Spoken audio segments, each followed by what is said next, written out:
Mari saudara kita tunduk kepala, kita siapkan hati kita untuk mendengarkan firman Tuhan. Bapa di surga, terima kasih untuk pagi ini kembali kami diberikan kesempatan. Walaupun melalui jaringan internet atau online, kami menyembah Tuhan, kami memuji Tuhan, berdoa kepadamu. Dan kemudian kami saat ini duduk di bawah kaki-Mu untuk mendengarkan firman Tuhan. Kami sungguh bersyukur Tuhan tetap memberikan kami kesempatan. Kami juga bersyukur karena Tuhan tetap memelihara hidup kami dan memberikan kesehatan kepada setiap kami.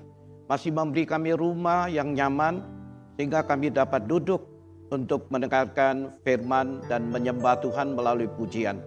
Terima kasih Tuhan, saat ini kami berdoa, kami mohon kepada Roh Kudus agar Roh Kudus, Roh kebenaran, menuntun kami masuk ke dalam kebenaran-Mu. Sehingga kami bukan saja dibenarkan, tetapi kami juga mengalami kemerdekaan yang sejati. Kami tidak diikat lagi oleh manusia lama, karena kami sudah mengenakan manusia baru.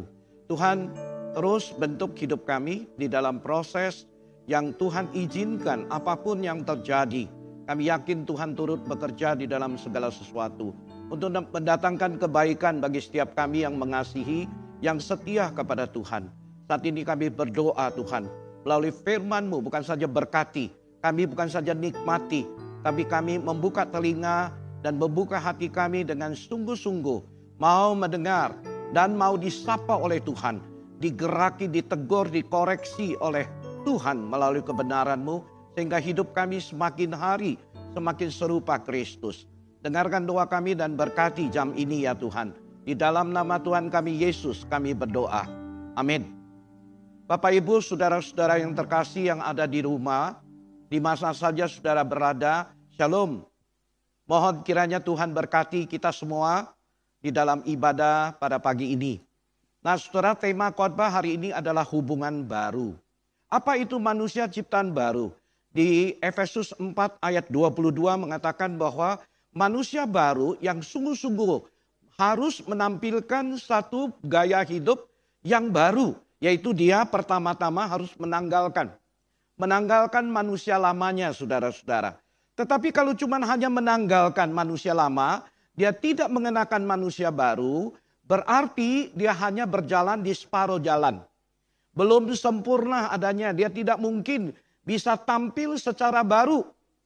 Nah Bapak Ibu saudara-saudara, makanya melalui Efesus ini mengingatkan kita menanggalkan. Kemudian di ayat 24 mengatakan mengenakan manusia baru.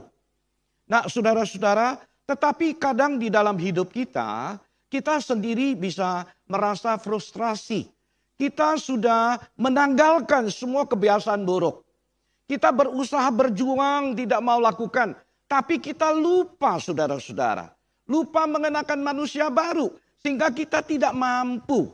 Ini yang pertama. Terus yang kedua, ada orang atau ada banyak orang Kristen hanya mengenakan manusia baru. Tetapi lupa menanggalkan manusia lama. Sehingga hidupnya tidak maksimal. Pelayanannya tidak maksimal. Selalu lemah, selalu kecewa, selalu frustasi. Selalu kembali berbuat dosa. Walaupun berulang-ulang dia bertobat dengan pertobatan yang sejati saudara-saudara. Namun dia tetap lagi jatuh lagi di dalam dosa. Kenapa? Karena dia hanya mengenakan manusia baru, tapi dia lupa menanggalkan manusia lamanya. Nah saudara, hari ini kita akan bicara tentang manusia baru harus memiliki hubungan baru. Jelas hubungan ini bukan secara vertikal. Secara vertikal dengan Tuhan kita sudah dipulihkan hubungannya. Saudara, kita sudah menjadi manusia baru. Tetapi yang di perikop ini saudara, di Efesus pasal 4 ayat 25 sampai 28. Dia membicarakan secara horizontal. Yaitu antara hubungan manusia dengan manusia yang baru. New relationship. Nah Bapak Ibu saudara-saudara, saya akan bacakan bagi saudara sekalian di Efesus pasal 4 ayat 25 sampai 28 dengan perlahan-perlahan. Sambil saya menjelaskannya. Di ayat 25 mengatakan, karena itu buanglah dusta dan berkatalah benar seorang kepada yang lain. Karena kita adalah sesama anggota. Nah, saudara, di ayat 25 ini satu kalimat yang menarik. Kita ini adalah sesama anggota. Kalau sesama anggota berarti anggota mana? Anggota tubuh Kristus. Karena di dalam Kristus kita adalah di dalam tubuh Kristus. Satu tubuh. Masing-masing menjadi anggota tubuh tersebut, saudara-saudara. Nah, kalimat ini membicarakan tentang hubungan. Nah, saudara-saudara, di sini dikatakan hubungan, kalau kita mau maintain, kalau kita mau membangun satu hubungan yang baru, hubungan yang menyenangkan hati Tuhan, hubungan yang memuaskan hati Tuhan dan memuliakan nama Tuhan. Nah, saudara-saudara, di sini dikatakan kita harus buang dusta. Kenapa? Karena dusta akan merusak hubungan. Apa itu dusta? Dusta itu bohong. Dusta itu berkata tidak benar, saudara-saudara. Nah, dusta itu juga adalah munafik, pura-pura. Lain di hati, lain di mulut. Itu dusta namanya. Nah, kalau hubungan kita mau bagus, hubungan kita mau dengan lancar, dengan langgeng, dengan baik. Nah, saudara-saudara, kita harus nanggalkan, atau kita tanggalkan dusta. Tidak boleh lagi kita lakukan kebiasaan-kebiasaan buruk yang biasa kita lakukan, yaitu dusta. Nah, Bapak Ibu saudara-saudara yang terkasih di dalam Kristus. Di sini dikatakan karena dusta dia bisa merusak hubungan kita dengan sesama. Apalagi kita adalah anggota sesama anggota daripada tubuh Kristus. Nah, kalau kita mau menanggalkan, berarti saudara-saudara kita harus berkata benar. Di sini dikatakan kenakanlah benar, berkatalah yang benar. Saudara-saudara yang terkasih di dalam Kristus. Kenapa kita mau berkata benar? Karena kita adalah sesama anggota. Apa itu benar, saudara-saudara? Benar itu adalah kata-kata yang tulus. Benar itu adalah kata-kata yang jujur. Benar itu adalah kata-kata yang bisa dipertanggungjawabkan, yang memiliki integritas. Bapak Ibu saudara-saudara, dengan jelas bukan kita bisa mengerti bahwa kalau kita tulus terhadap sesama, keluarkan kata-kata dari isi hati kita dengan tulus, dengan jujur, yang bisa kita pertanggungjawabkan. Hubungan kita pasti baik. Dari keluarga, di dalam gereja, di masyarakat, pasti kita menjadi kesukaan semua orang. Nah, kekuatan itu dari mana? Saudara-saudara, kita butuh kekuatan. Yaitu seperti dikatakan, yaitu true strength. Dari mana true strength itu bisa muncul? Yaitu dari hati kita. Siapa yang bisa memberi? Yaitu dari kuasa Roh Kudus. Tapi kita harus mengalami pembaharuan terlebih dahulu di dalam hidup kita. Yaitu kita menjadi manusia baru terlebih dahulu. Nah, saudara, coba kita refleksi diri. Adakah kata-kataku saya kepada sesama, kepada rekan, ketika dia berbuat salah, saya ngomong yang benar. Saya berani berkata benar. Bukan menjeleki. Bukan. Bapak Ibu saudara-saudara. Bukan merusak namanya di belakang dia. Bukan memfitnah dia. Bukan karena aku tidak suka sehingga saya buka mulut asal ngomong saja. Bukan. Itu bisa merusak hubungan. Nah, Bapak Ibu saudara-saudara. Sebagai manusia baru. Kalau kita mau berperan sebagai sesama anggota dan menjadi berkat. Kita harus jujur, harus tulus, dan harus punya integritas. Karena 3 hal ini saudara akan memperkokoh hubungan. Karena 3 hal ini akan mempererat hubungan. Nah, saudara-saudara yang terkasih di dalam Kristus. Makanya Tuhan berkata di Efesus 4 ayat 20 sampai 24 mengatakan, mengingatkan kita kembali. Kita harus kenakan manusia baru. Yaitu harus kita kenakan atau berkata benar. Kita baca lagi ayat 26. Nah, saudara-saudara yang terkasih di dalam Kristus. Ayat 26 mengatakan, apabila kamu menjadi marah, janganlah kamu berbuat dosa. Nah, saudara-saudara, dosa itu bisa merusak hubungan kita. Dosa juga bisa merusak hubungan kita secara vertikal dengan Tuhan, juga bisa merusak hubungan kita dengan sesama. Nah, saudara-saudara yang terkasih di dalam Kristus, apa arti kalau kamu marah, kamu jangan berbuat dosa? Yaitu ketika kita berinteraksi dengan siapapun di dalam keluarga atau di dalam gereja kepada sesama anggota saudara-saudara, ketika ada sesuatu yang tidak menyenangkan terjadi, kata-kata yang tidak menyenangkan. Saudara-saudara, firman Tuhan pesan, jangan menyimpan di hati. Karena kalau kita menyimpan di hati akan menjadi kebencian. Kalau kita biarkan kebencian itu terus berada di dalam hati kita, itu akan menjadi kepahitan. Kalau kepahitan itu tidak dibereskan saudara-saudara, itu akan berakar atau menjadi akar kepahitan. Nah, kita tahu jelas bahwa kepahitan, kebencian, simpan di dalam hati, itu akan merusak relasi. Makanya di dalam firman Tuhan kembali mengingatkan kita.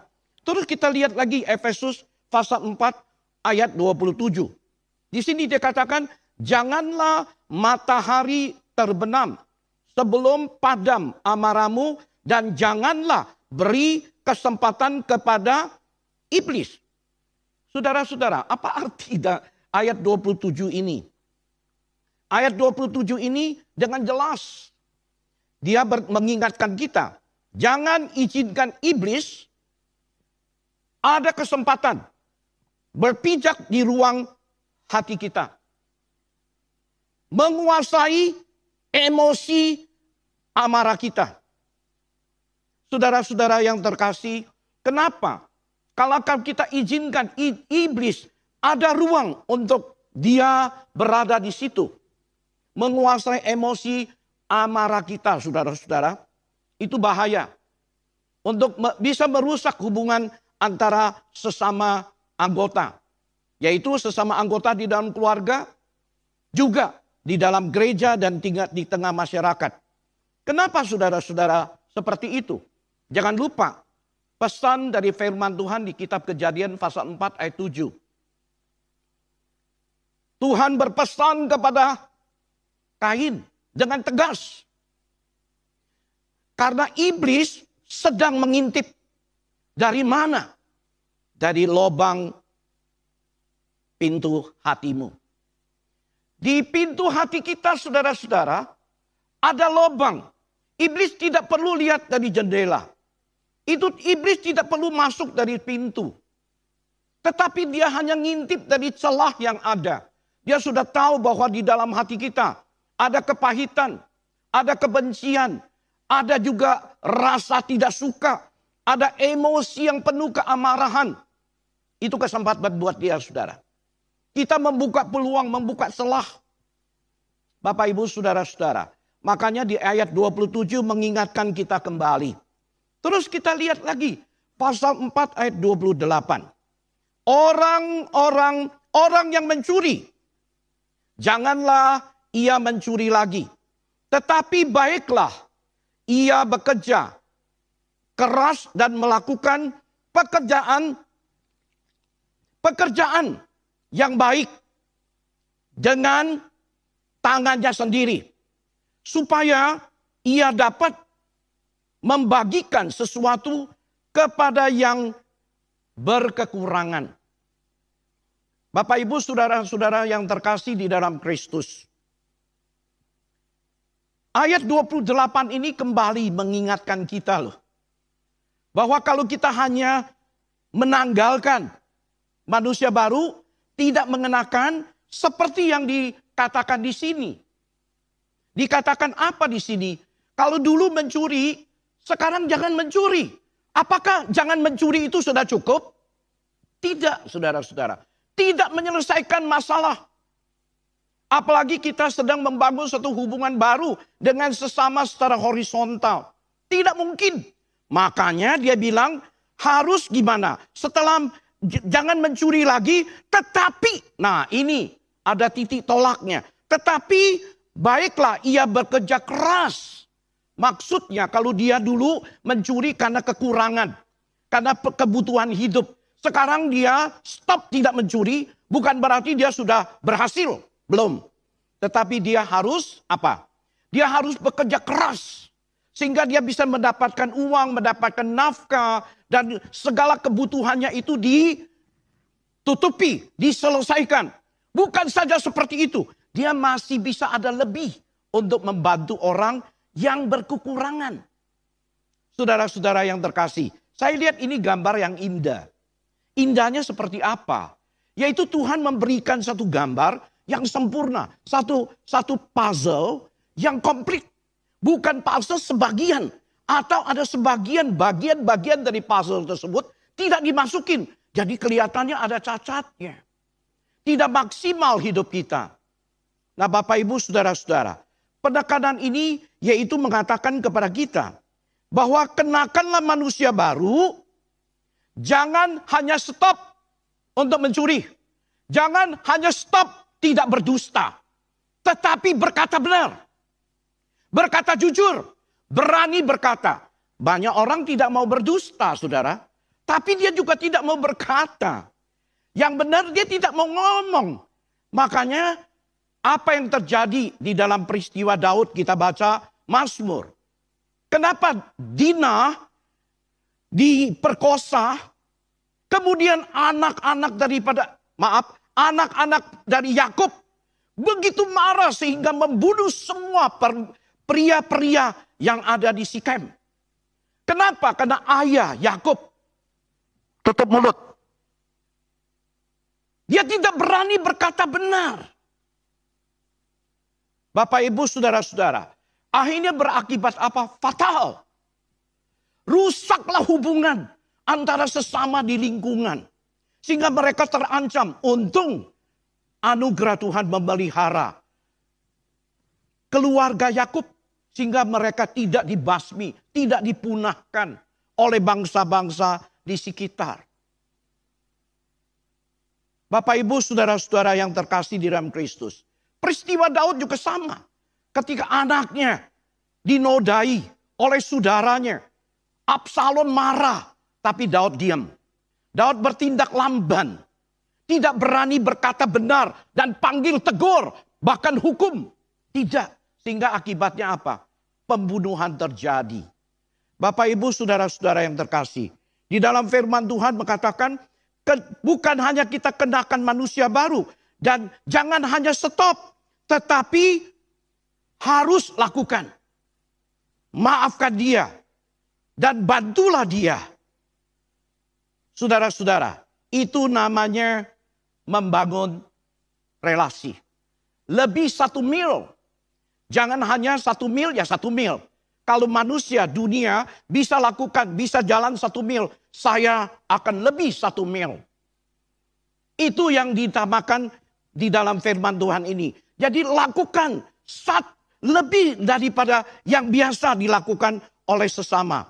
Nah saudara-saudara yang terkasih, setelah saya jelaskan secara gamblang, secara sederhana, berarti perikop ini sangat sesuai dengan tema pada hari ini. Yaitu mengatakan atau mengingatkan kita bagaimana kita menjaga relasi kita dengan sesama. Bukan hanya kita berelasi, tapi kita harus bisa menjaga. Karena relasi ini setelah saya menjadi manusia baru. Kita sama-sama saling melengkapi untuk membangun tubuh Kristus secara sempurna. Saudara-saudara, saya pernah membaca satu kalimat iklan, ya, secara tidak sengaja. Kalimat iklan ini menarik sekali gitu. Ya, di dalam bahasa Inggrisnya, saya terjemahin dengan bebas. Dia bilang kalimat iklan ini mengatakan demikian.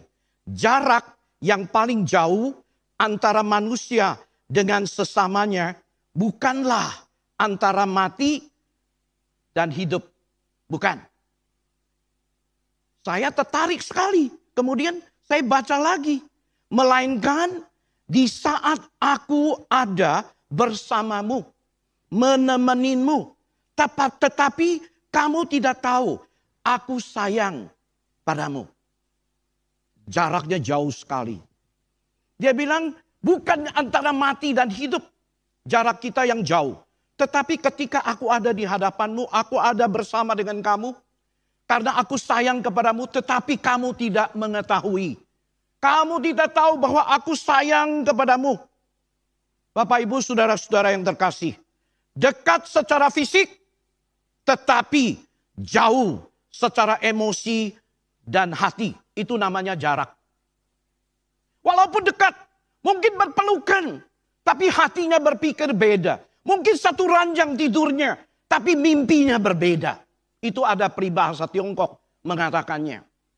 Nah, Bapak, Ibu, saudara-saudara, yang dikehendaki relasi yang baru, hubungan yang baru ini bukan seperti itu. Makanya Tuhan bilang, berbicara benar. Kenakanlah ketulusan hatimu, kenakanlah kejujuran, kenakanlah integritas di dalam kita membangun hubungan itu. Nah, saudara-saudara, mari kita lihat firman Tuhan yang di Efesus 2 ayat 13 dan 14. Saya mau sedikit nyimpang tetapi masih ada keterkaitannya. Di 13 mengatakan Efesus 2, tetapi sekarang di dalam Kristus Yesus kamu yang dahulu jauh sudah menjadi dekat oleh darah Kristus. Kita bersyukur hubungan kita dengan Tuhan tadinya jauh, seteru. Tetapi karena darah Kristus sebagai seorang pengantara satu-satunya, kita berdamai dengan Allah. Secara vertikal hubungan kita menjadi damai. Tidak lagi jadi seteru. Di ayat 14 coba kita dengar baik-baik. Karena dialah damai sejahtera kita yang telah mempersatukan dua pihak dan yang telah merubuhkan tembok pemisah, yaitu perseteruan. Penekanan kalimat ini antara bicara tentang orang Yahudi dengan orang kafir, yaitu kita-kita. Dulu kita ada pemisahnya, termasuk juga di bait suci Allah. Orang kafir hanya bisa masuk di bagian tertentu. Tetapi Yahudi baru bisa masuk lebih dalam. Dan juga terakhir maha suci itu hanya imam besar 1 tahun sekali baru layak untuk masuk. Nah, saudara-saudara, tetapi Kristus sudah merumbuhkan tembok pemisah itu. Tirai ketika Yesus menghembuskan nafas terakhir, tirai yang ada di bait suci terbelah. Dengan kata lain, saudara, 14 ini menekankan hubungan secara horizontal antara sesama. Tidak ada lagi hal-hal yang bisa membuat kita menjadi musuh. Tidak ada lagi sesuatu hal yang bisa membuat kita, hubungan kita ada jarak. Kenapa? Karena Kristus sudah melakukan perdamaian itu. Kristus sudah melakukan hal-hal seperti itu, saudara-saudara yang terkasih. Bapak, Ibu, saudara-saudara, setelah kita ngerti ini, secara vertikal hubungan kita sudah baru dengan Tuhan, sudah dipulihkan, sudah diperdamaikan.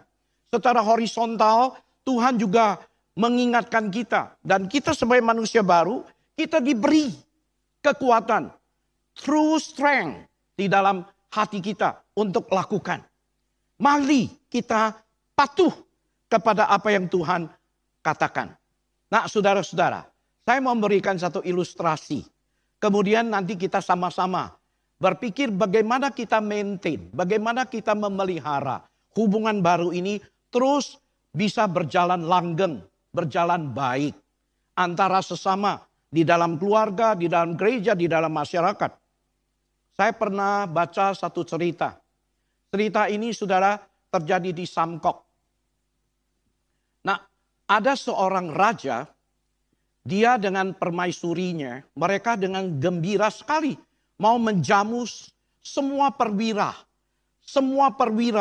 perang yang sudah mencapai suatu keberhasilan yang luar biasa.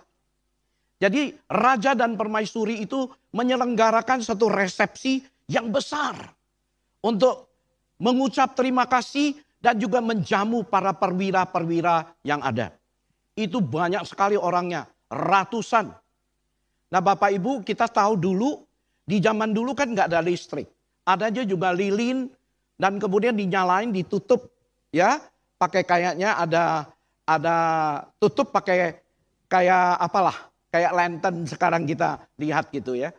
Nah kemudian nggak tahu kenapa, ketika pesta sedang berlangsung, sedang ramai hiruk pikuk, saat itu tiba-tiba angin yang begitu kencang meniup ke dalam istana, saudara-saudara. Di tempatnya resepsi, semua lampu atau yang nyala itu padam semua. Tiba-tiba dari sangat terang, semuanya jadi gelap gulita.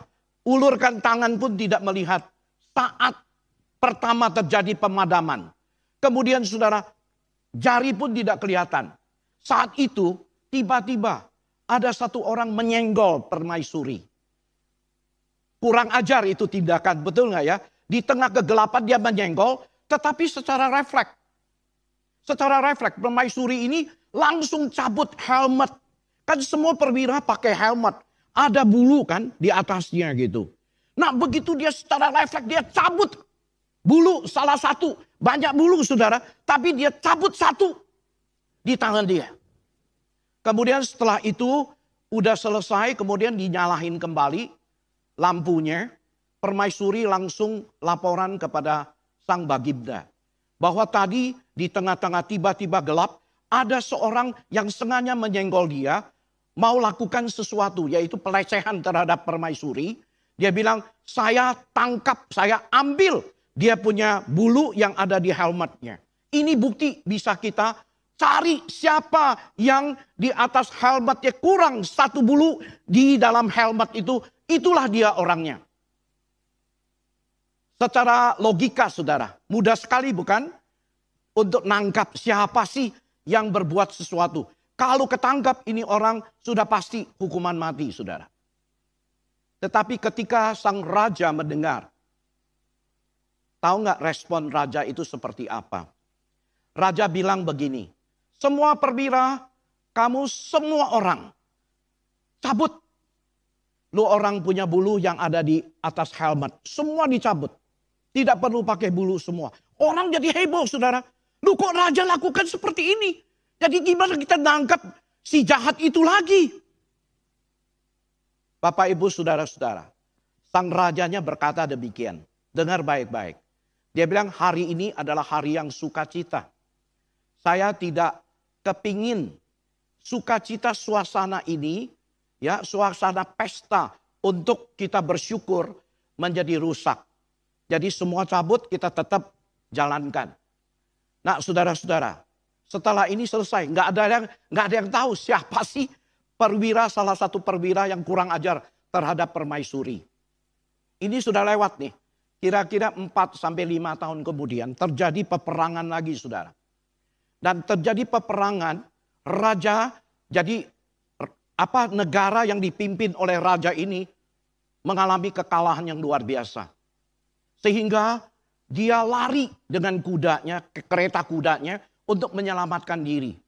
Ketika dia lari dan dikejar oleh musuh, saudara-saudara, pas waktu masuk ke tempat yang agak sepi, tiba-tiba ada satu perwira datang kepada sang raja.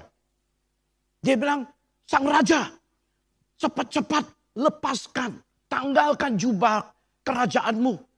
Pakailah bajuku, jubahku sebagai perwira perang. Raja mau tanya, dia bilang jangan, gak ada waktu lagi. Raja buru-buru lepasin bajunya, kemudian kenakan baju daripada perwira. Dan perwira itu kenakan baju daripada sang raja. Tetapi raja itu penasaran, dia tangkap tangannya, dia tanya, kamu itu siapa? Begitu baik mengorbankan nyawamu. Mau menyelamatkan saya. Tahu nggak perwira itu ngomong? Sebetulnya nyawaku sudah diselamatkan oleh sang Baginda 4 tahun yang lalu. Yang seharusnya mati. Saya adalah perwira yang sengaja menyenggol. permaisuri. Bapak, Ibu, saudara-saudara, mengampuni itulah yang bisa membangun, yang bisa memperkokoh, yang bisa mempererat antara kita dengan saudara, antara saya dengan saudara rekan yang lain. Bisa nggak terjadi salah paham? Bisa nggak miskomunikasi? Bisa nggak terjadi sesuatu crash? Bisa. Bagaimana kita maintain, saudara? Kalau ini relasi yang sudah dipesankan oleh Tuhan, sudah diatur oleh Tuhan, sudah diperbaiki, diperbaharui hubungan kita di dalam keluarga, di dalam gereja, di dalam tubuh. Karena kita ini adalah sesama anggota. Saya mau tanya, gimana caranya? Jika ada rekan, ada teman, ada sepelayanan, rekan sepelayanan, dengan katanya, dengan perkataannya telah melukai hati kita. Tapi kita nyimpan. Kita terus menyimpan. Kita terus dendam terhadap dia. Kita terus usaha menjeleki dia. Bagaimana bisa pulih hubungan itu? Bagaimana bisa memperkokoh dan mempererat hubungan itu? Bapak, Ibu, saudara-saudara. Kita sudah diperdamaikan. Kita sudah menjadi manusia baru. Itu beyond our control. Kita tidak bisa lakukan itu. Tetapi memelihara hubungan adalah tanggung jawab setiap sesama anggota. Yang pertama seperti yang saya katakan tadi. Mengampuni, memaafkan adalah karakter yang sangat penting saat kita membangun relasi. Ingat baik-baik itu.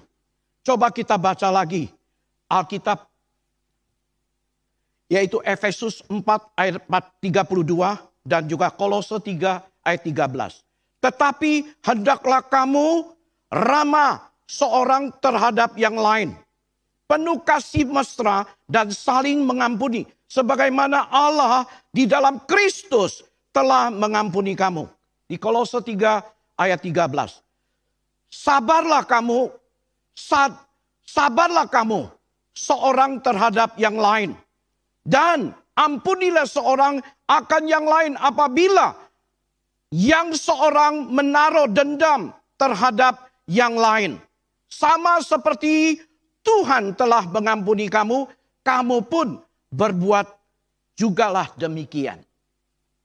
Bapak, Ibu, saudara-saudara yang terkasih, saya katakan seperti ini dengan tulus.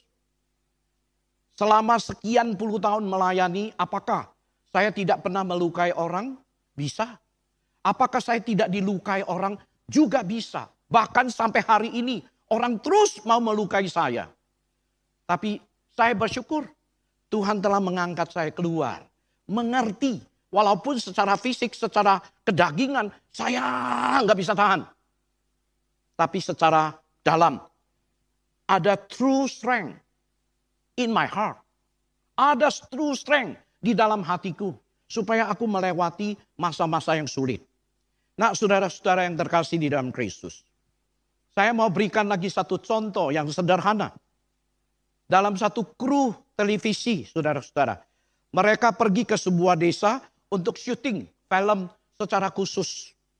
Tetapi itu terlalu jauh di pedalaman di Tiongkok, saudara. Mesti naik gunung, turun gunung, naik gunung, turun gunung, naik gunung, turun gunung lagi. Nah, saudara-saudara, akhirnya mereka sampailah di bawah lereng gunung dan mereka harus naik gunung lagi. Tapi mobil sudah tidak bisa lewat. Motor pun tidak bisa, mesti jalan kaki. Jalan kaki juga setengah mati. Sehingga kru televisi ini menyewa banyak orang-orang untuk bantu angkat barang-barang yang dibutuhkan. Nah, saudara-saudara yang terkasih, setelah mereka sampai di sana, mereka syuting begitu luar biasa capeknya. Tapi hawanya dingin lagi. Ketika mereka kelelahan, mereka istirahat di satu sungai yang sedang mengalir. Dan sungai itu airnya begitu bersih, begitu jernih, dan dingin lagi. Tiba-tiba ada salah satu kru mengatakan begini, aduh, kalau kita bawa bir yang ada di mobil, yang kita bawa, kalau taruh di dalam aliran sungai ini seperti masuk kulkas. Setelah dingin kita minum, aduh luar biasa. Sedang haus-hausnya, sedang letih-letihnya. Nah saudara-saudara, nggak nyangka perkataan ini didengar oleh anak desa. Namanya Cidoli. Nah Cidoli ini dia dengar. Orang suku minor saudara. Dia begitu dengar dia datang. Dia bilang nggak apa-apa. Saya ini nggak sekolah hari ini. Jadi saya boleh turun gunung ke tempat mobil parkir itu. Ambil bir yang ada yang sisa. Kalau masih kurang saya beli. Di warung di sana juga ada.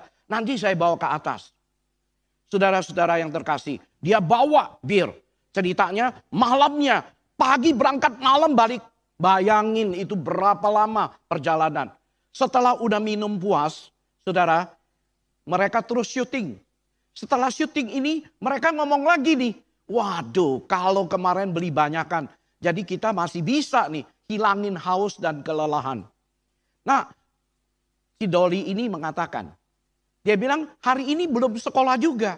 Kalau memang mau saya pergi turun dan beli di warung.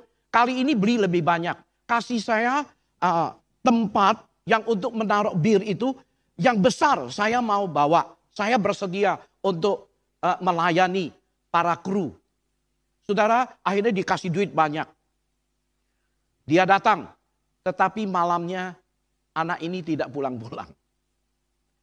Mereka panik ini anak ini tidak pulang mungkin jatuh di lereng atau jatuh apa ada menghadapi bahaya. Mereka tanya orang-orang desa di sana. Lu kasih dia berapa duit? Dikasih tahu angkanya. Wah gak bakalan dia balik lagi. Gak bakalan dia balik lagi katanya. Orang desa anak kecil lu kasih duit banyak mah. Dia pulang kampungnya karena dia bukan anak kampung sini.